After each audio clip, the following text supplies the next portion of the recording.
৳৫ কলমও কিন্তু ৫ কোটি টাকার চেক লেখার কাজে লাগে। এটা কিন্তু 100% সত্য কথা।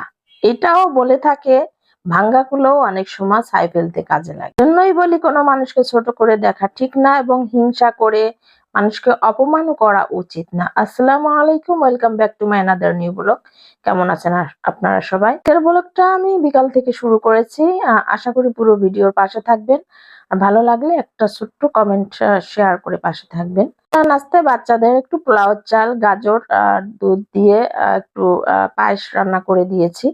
আর বাচ্চাদের টুকিটাকি একটু একটু নাস্তা তো করে দিতেই হয়। তাছাড়া বাচ্চাদের হুজুর, তারপরে ম্যাডাম বাসায় যে পড়াতে আসেন তাদের জন্য নাস্তার ব্যবস্থা করতে হয়, আর বাচ্চাদের জন্য তার পছন্দের খাবারটাও বানিয়ে নিতে হয়।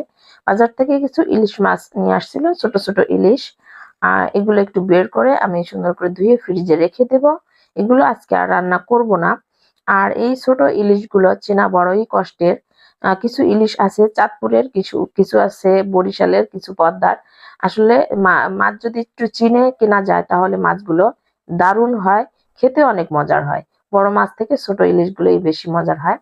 রাতে রান্নার জন্য মুরগির মাংস বের করে নিয়েছি। ছোট পুঁটি মাছ ছিল, এটা পালং শাক দিয়ে আমি রান্না করব। আর পালং শাকগুলো সুন্দর করে ধুয়ে আমি কেটে নিয়েছি। তারপর আলু দিয়ে একটু মুরগির মাংস রান্না করে দিব আলবির জন্য। আলবি তো একদমই খেতে চায় না অন্যান্য তরকারি, আর ঝোলও খেতে পারে না একটু ঝাল দিলে।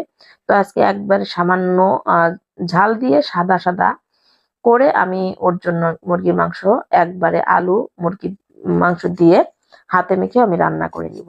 তো আলুগুলো আমি একটু ছুলে নিচ্ছি, আর নতুন আলুগুলো ছিলতে খুবই ভালো লাগে, খুব ইজিলি আর কি খোসাটা ছাড়িয়ে নেওয়া যায়। আর বিশেষ করে আমার কাছে মনে হয় চাকু দিয়েই একটু সুন্দর খোসা ছাড়ানো যায়। আর আলবি তো একটু আলু খেতে বেশি পছন্দ করে, তা ওর জন্য একটু বেশি করে আলু দিয়েই সবসময় আমি রান্না করি। তো অনেকে দেখে হয়তো মনে কিছু করবেন না যে তরকারির মধ্যে মাংস থেকে আলুই বেশি দিয়ে থাকি। আর মাংস রান্না করলে ওই এক বেলা থেকে ২-৩ বেলা ও এই আলু দিয়েই ও খেতে একটু বেশি পছন্দ করে। আলুগুলো কেটে একটু ভিজিয়ে রাখলাম যাতে কালো না হয়ে যায়। রান্নাতে আমি চলে আসলাম, সরিষার তেল কড়াই দিয়ে দিলাম। তারপর এই কড়াইয়ে আমি পুঁটি মাছ দিয়ে পালং শাক রান্না করে নিব। বড় মাছ থেকে ছোট মাছ আমার দারুণ খেতে খুবই মজা লাগে। আমার কাছে মনে হয় কি অন্যান্য দামি দামি খাবার থেকেও শাক, তারপর ছোট মাছ একটু আমি বেশি পছন্দ করি। তো এখানে একটু জিরে বাটা, সামান্য রসুন বাটা, মরিচ পরে দিয়ে দেব। একটু মাছগুলো সুন্দর করে কষিয়ে নেব, কষিয়ে নিয়ে আমি তুলে রাখবো।